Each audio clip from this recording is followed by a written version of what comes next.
สวัสดีครับ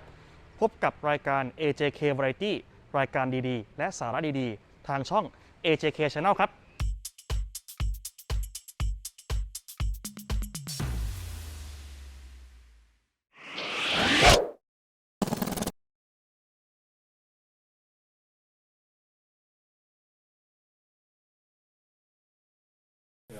ตอนนี้นะครับก็อีกไม่กี่นาทีรถเมย์ก็จะมารับพวกเราไปตรงชายแดนโบลิเวียแล้วนะครับแล้วเราก็จะเปลี่ยนเป็นรถ4 wheel เพื่อที่จะขับตะลุยทะเลเกลือแล้วก็ทิวทัศน์ที่แปลกตาของโบลิเวียนะครับเดี๋ยวรอสักแป๊บนึงแล้วกันก็จะมีนักท่องเที่ยวจากอีกหลายชาติเลยที่ร่วมทางไปไกลจนถึงเมืองอูยูนิของโบลิเวียนะครับพร้อมกันแล้วใช่ไหม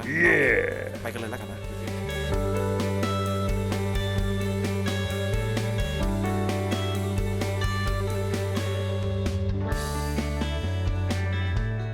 ตอนนี้เราก็มาถึงด่านชายแดนชิลีกับโบลิเวียแล้วนะครับก็ระหว่างเรารอเนี่ยตอนนี้เราก็กรอกไปเข้าเมืองของโบลิเวียกันก่อนแล้วอีกสักพักหนึ่งก็เราก็จะขึ้นรถจี๊ปที่เราเห็นอยู่ตรงนั้นนะครับเพื่อสำรวจทะเลเกลือเป็นเวลา3 วัน 2 คืนนะครับก็เราก็ต้องใช้ชีวิตอยู่กับคนอีก5 คนที่เหลือบนรถจี๊ปบวกกับคนขับแล้วก็แม่ครัวด้วยไปตลอดจนถึง3 วันจนกระทั่งเราถึงเมืองอูยูนิของโบลิเวียนะครับก็คงจะโหดมันหาหน้าดูจะเป็นยังไงก็เดี๋ยวคอยติดตามชมแล้วกันนะครับ Bienvenidos a Bolivia ยินดีต้อนรับสู่โบลิเวียครับทุกท่านแม้โบลิเวียจะเป็นประเทศที่ยากจนสุดในทวีปอเมริกาใต้แต่ที่นี่นั้นมีของดีมากมายรอผู้รักการผจญภัยทุกท่านอยู่ในส่วนของผู้ถือพาสปอร์ตไทยนั้นการเดินทางเข้าโบลิเวียต้องใช้วีซ่าครับซึ่งผมได้ขอมาก่อนแล้วจากสถานกงสุลโบลิเวียประจำนครลอสแอนเจลิสและค่าวีซ่านั้นก็ฟรีสำหรับผู้ถือพาสปอร์ตไทยสกุลเงินประจำชาติของโบลิเวียนั้นมีชื่อว่าโบลิเวียโนซึ่งอัตราแลกเปลี่ยนอยู่ที่ราวๆ 6.8 โบลิเวียโนต่อดอลลาร์สหรัฐหรือตกประมาณ4 บาทกว่าๆต่อ1โบลิเวียโนเมื่อปี 2012 นั่นเองครับและการเดินทางข้ามแดนของผมในวันนี้นั้นเราเริ่มจากความสูง 2,500 เมตรจากระดับน้ำทะเลที่เมืองซานเปโดรเดอตากามะจากประเทศชิลีสู่ความสูงเกือบ 5,000 เมตรจากน้ำทะเลในเวลาเพียงไม่ถึงครึ่งวัน แน่นอนครับว่ามีโอกาสสูงมากที่จะเจอกับอาการแพ้ความสูงหรือ altitude sickness การเดินทางท่องดินแดนตะวันตกเฉียงใต้ของโบลิเวียของผมจะเป็นอย่างไรนั้นขอเชิญทุกท่านติดตามชมไปพร้อมกันได้เลยครับ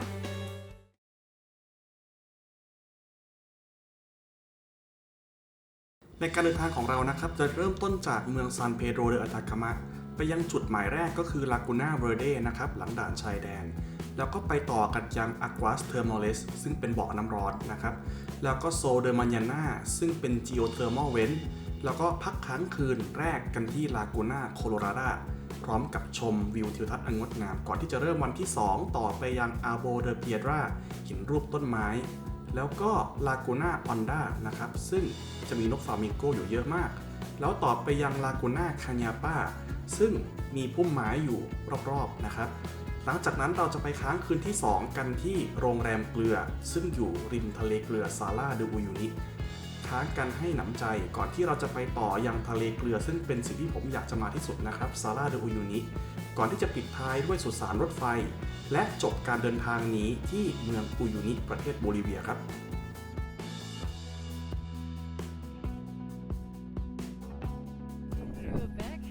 เนี่ยนะครับก็คือรถจี๊ปของเรานะครับตอนนี้เขากำลังขึ้น6 คนรวมคนขับจะเป็น7 คนนะครับก็คนขับก็เป็นทั้งคนขับเป็นทั้งไกด์เป็นทั้งพ่อครัวด้วยรถทุกอย่างน้ำอาหารทุกอย่างตลอดเวลา3 วันของเรานะครับก็เราพร้อมแล้วเขาเก็บของเสร็จแล้วเราไปเลยดีกว่านะครับเดี๋ยว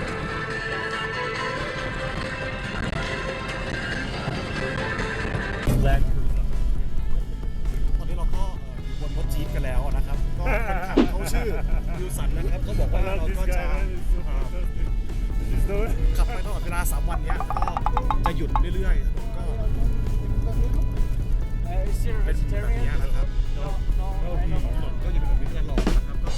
ดิ่งๆดึงๆไปก็สนุกดีไป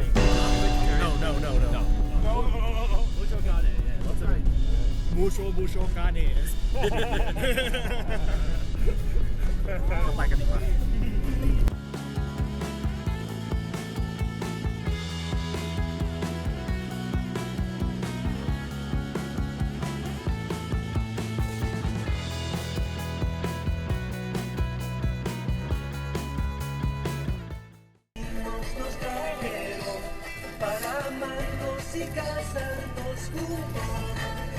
จากด่านชายแดนไปไม่ไกลจะมีทะเลสาบบนภูเขาสูงสวยๆอยู่ 2 ที่ด้วยกันครับได้แก่ลากูน่าบลังกาที่ท่านได้ชมไปเมื่อสักครู่นี้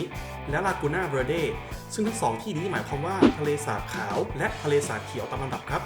สำหรับลากูน่าเวอร์เดนั้นสาเหตุที่มีสีเขียวก็เนื่องจากว่ามีสารประกอบของโลหะหนักอยู่ในทะเลสาบนั่นเองณจุดนี้ความสูงก็ปาเข้าไป 4,000 กว่าเมตรจากระดับน้ำทะเลแล้วครับมาดูกันว่าหลังจากผมไปชมทะเลสาบเขียวแล้วรีแอคชั่นของผมจะเป็นอย่างไรบ้าง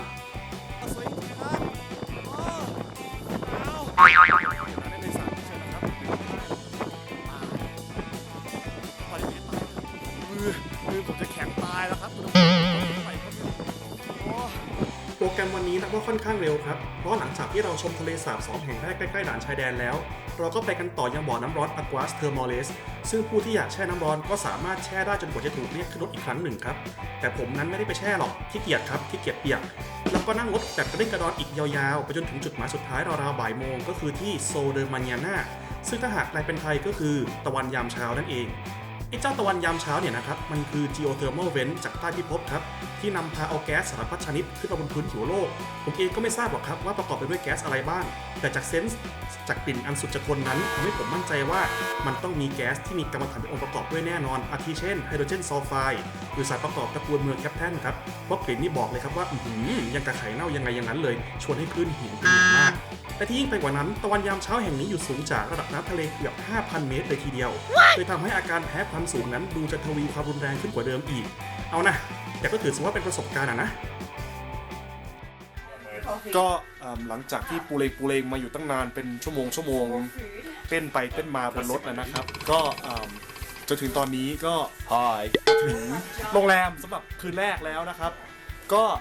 เป็นโรงแรมที่ค่อนข้างจะ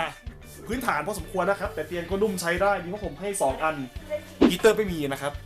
แต่อากาศที่หนาวมากแต่ดูจากการลักษณะสร้างตึกแล้วผมคิดว่าน่าจะอุ่นใช้ได้อุ่นกว่าที่ผมอยู่ที่ซานเปโดรด้วยซ้ำไปนะครับคิดว่า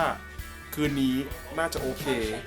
เดี๋ยวอีกสักหน่อยเดี๋ยวเขาจะพาเรากินข้าวเที่ยงกันนะครับก็เขาบอกถ้ามีเวลาบ่ายนี้จะพาไปดูทะเลสาบสีแดงหรือ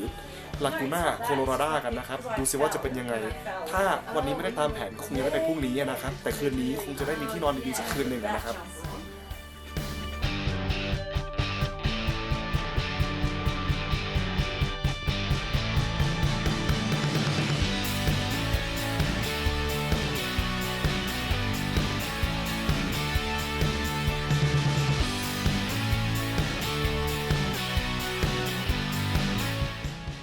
เย็นกันนะครับวันนี้มันไม่ได้มีแค่ซุปกับขนมปังนะครับอันนั้นเป็นแค่แอปเปิลไทเซอร์เฉยๆนะครับมีทั้งพาสต้าแล้วก็มีทั้งเกโซนะครับซึ่งก็คือชีสนะครับ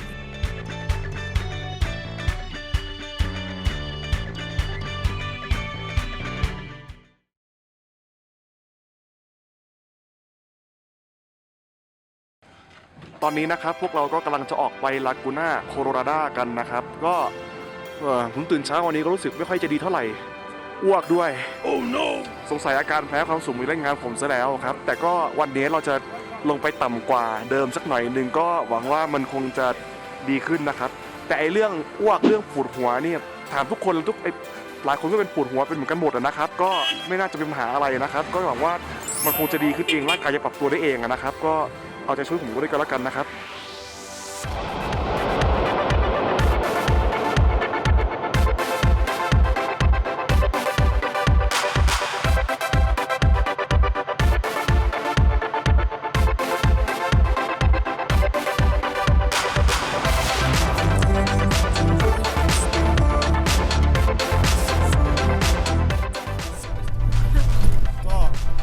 คนขับนะครับก็เพิ่งให้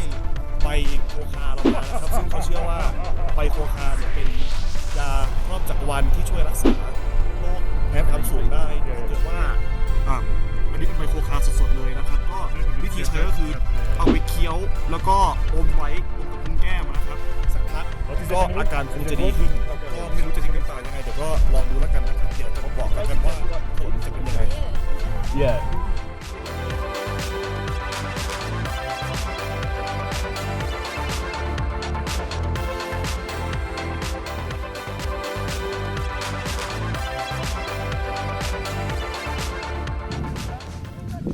อีกหนึ่งจุดยอดฮิตนะครับตรงนี้ก็คือต้นไม้หินนะครับซึ่งก็ เกิดจากการกัดกร่อนของลมนั่นเองนะครับก็จนได้ทรงที่แปลกๆเป็นเหมือนต้นไม้อย่างเงี้ยนะครับก็แปลกดีเหมือนกันอยู่กลางทะเลทรายอย่างนี้ไม่ค่อยมีอะไรมาบังกั้นเท่าไหร่นักก็ทำให้ลมแรงนะครับก็ทำให้มีรูปร่างประหลาดๆอย่างนี้เนี่ยแหละครับเป็นเหมือนต้นไม้จริงๆฉากหลังก็สวยมากนะครับภูเขาหิมะเป็นทะเลทรายซึ่งผมเชื่อว่าน่าจะเป็นทะเลทรายที่สูงที่สุดในโลกเลยทีเดียวแล้วนะครับก็ดูแปลกตาดีเหมือนกันนะข้างหลังก็โอ้โหรถจี๊ปกำลังคอยเราเพื่อไปส่งที่ต่อไปกันเต็มเลยบรรยากาศว่าจริงๆแต่ผมพูดมากไม่ได้ตอนนี้ผมมีอาการแพ้ความสูงนะครับตั้งแต่เมื่อเช้าที่ผมบอกว่าผมอาเจียนออกมานะครับไม่ค่อยรู้สึกดีเท่าไหร่แต่ตอนนี้ก็รู้สึกว่าดีขึ้นกว่าเดิมแล้วนะครับถ้าใครจะมาที่นี่แนะนำนะครับให้เตรียมยามาเยอะๆนะครับเยอะเท่าไหร่ยิ่งดี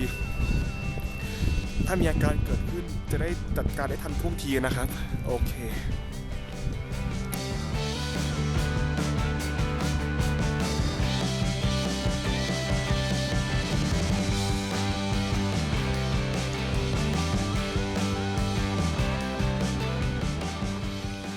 ตลอดเวลา3วันนะครับก็มีสถานที่ที่น่าสนใจให้แวะมากมายเหลือเกินในเส้นทางสายนี้นะครับนับว่าคุ้มค่ากับที่ได้มานะครับจุดนี้ที่เราเห็นกันนะครับก็ไกด์เขาบอกว่าชื่อลากูน่าออนด้านะครับก็คือทะเลสาบอีกที่หนึ่งที่อยู่ระหว่างทางสวยไหมล่ะครับท่านผู้ชมผมรู้สึกมันก็อยู่บนสวงสวรรค์เลยพอตอนนี้อาการแพ้ความสูงมันเริ่มหายไปอะไรมันก็เริ่มดีขึ้นกำลังใจในการถ่ายรูปก็เริ่มกลับมาดีจริงๆครับเยี่ยมจริงๆเยี่ยมมากๆเลยจริงๆนะครับเดี๋ยวเราไปถ่ายรูปกันดีกว่านะผมว่าผมไม่ไหวละมีกล้องมาด้วยเดี๋ยวเราไปถ่ายรูปกันดีกว่านะ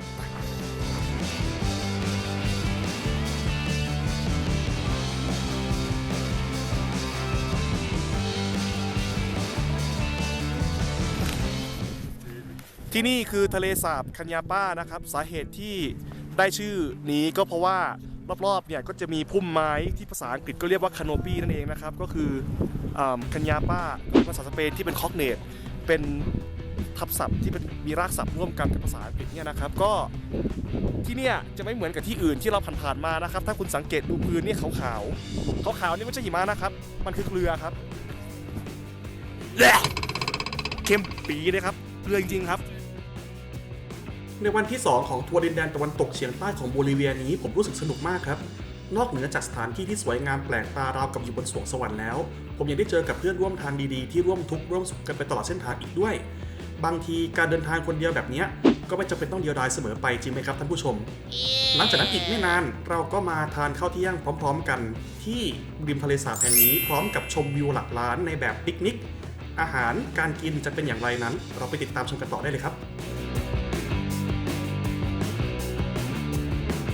และนี่ก็อาหารของเราที่ตักมานะครับสภาพก็อย่างนี้นะครับหน้าตาก็น่าทานใช้ได้อยู่ละกินกันเลยดีกว่า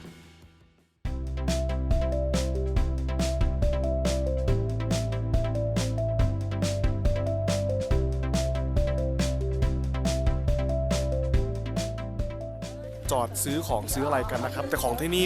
อยู่กลางทะเลทรายไม่มีอะไรอย่างเงี้ยแน่นอนว่าราคามันก็ต้องแพงนะครับ It's okay yeahคนที่นี่ก็ที่เล่นนะครับก็เพื่อนของผมเองอะแหละครับคืนนี้เราจะนอนในโรงแรมเกลือนะครับก็ทุกสิ่งทุกอย่างในโรงแรมไม่ได้ทำจากเกลือหมดก็ไม่ว่าจะเป็นชั้นวางของตรงนี้ไม่ว่าจะเป็นผนังหรือแม้กระทั่งพื้นก็ยังเป็นเกลือเลยครับท่านผู้ชมทุกอย่างยังเป็นเกลือหมดแต่ว่าก่อนที่ผมจะนั่งโรงแรมมากกว่านี้นะครับก็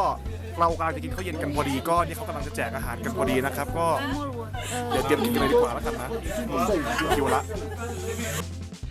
วันนี้เรานั่งรถกันมาตั้งแต่7 โมงเช้ายันพระอาทิตย์เกือบตกดินจนมาถึงโรงแรมเกลือแห่งนี้ครับซึ่งแทบทุกอย่างของที่นี่ล้วนแล้วแต่ทำจากเกลือทั้งสิ้นยังดีนะครับที่เตียงยังไม่ทำจากเกลือด้วยไม่งั้นผมตื่นมาคงกลายเป็นหมูเค็มแน่ๆเลยความสนุกสนานเฮฮาของทริปนี้นอกเหนือจากทิวทัศน์อันงดงามแล้วเพื่อนร่วมทางของเรายังมีส่วนสำคัญอีกมากผมเองโชคดีครับที่เจอเพื่อนร่วมทางดีๆเลยได้รับประสบการณ์ที่ดีๆเช่นนี้กลับมาครับขอตัวไปทานข้าวเย็นก่อนแล้วกันนะครับก็เนี่ยนะครับอาหารเย็นของเราวันนี้นะครับก็เป็นเนื้ออะไรก็ไม่รู้นะครับเป็นเนื้อแกะหรือเนื้อลามาก็ไม่แน่ใจเหมือนกันแต่นั้นไหนๆก็มีเนื้อแล้วเราก็ต้องกินกับไวน์จริงไหมล่ะครับ Cheers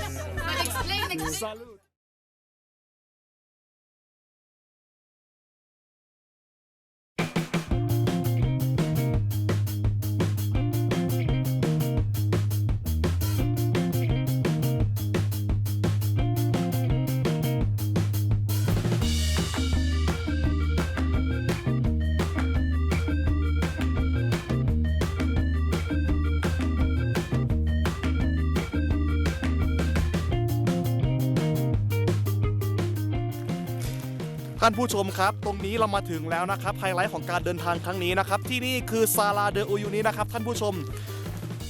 ที่นี่คือทะเลเกลือที่กว้างใหญ่สุดในโลกอย่างที่ผมเคยพูดไปแล้วล่ะครับว่าที่นี่แต่ก่อนเคยเป็นทะเลมาก่อนนะครับก็เป็นทุ่งเกลือที่กว้างไกลสุดลูกหูลูกตาเลยนะครับมองไปทางไหนก็มีแต่สีขาวนะครับ ที่นี่แหละครับซาลาเดออูยูนิทุ่งเกลือที่กว้างใหญ่ที่สุดในโลกมองไปทางไหนก็เห็นแต่ความขาวของเกลือที่กว้างไกลสุดลูกหูลูกตาเป็นทิวทัศน์เทียบได้ว่าแปลกตามากเลยทีเดียวครับยิ่งหากใครมาหลังฝนตกใหม่ๆแล้วจะเห็นพื้นน้ำที่ราบเรียบราวกระจกต้องประกายแดดสวยงามจะบอกใครเชียวแต่ถึงจะมาในฤดูแห้งๆแบบนี้ก็ใช่ว่าจะไม่สวยครับเพราะเราจะได้เห็นผลึกเกลือที่เรียงตัวกันสวยงามเป็นรูปทรงเรขาคณิตที่ค่อนข้างสมบูรณ์เลยทีเดียวซึ่งผมว่าสวยกว่ามาตอนแฉะซะด้วยซ้ำไปด้วยความกว้างใหญ่ของสถานที่แห่งนี้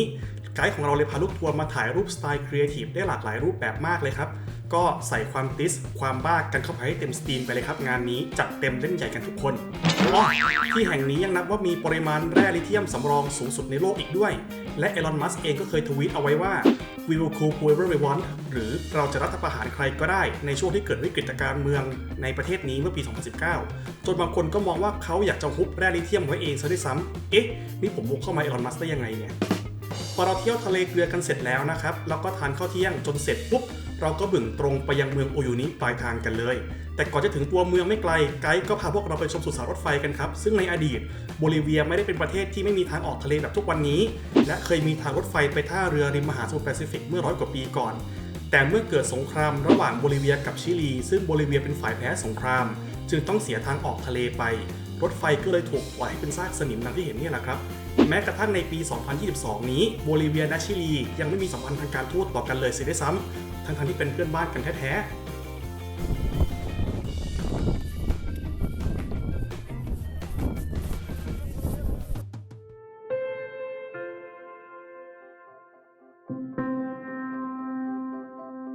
เห็นนี่นะครับห้องพักของผมคืนนี้นะครับโรงแรมชื่ออเวนิดานะครับก็ค่าพักเป็นห้องเดี่ยวมีห้องน้ำในตัว50 โบลิเวียโนอยากว่าเป็นเงินไทยเท่าไหร่ก็เอาประมาณ4 คนเข้าไปก็ตก200 บาทสภาพก็ออกจิ้งหรีดนิดนึงแต่ทำไงได้มาแบ็คแพคเกอร์ก็ต้องอย่างนี้นะครับท่านผู้ชมก็นอนได้นะเดี๋ยวพรุ่งนี้ก็จะได้ไปที่เมืองโปโตซีกันเลยนะครับ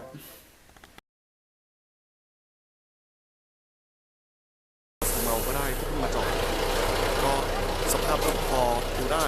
นะเป็นไงครับท่านผู้ชมผมดูแปลกไหมครับตอนนี้ผมว่าผมดูแปลกมากเลยนะคนที่กลัวความแคบคนที่กลัวความลำบากไม่เหมาะกับการมาเที่ยวเมืองอย่างเงี้ยนะครับ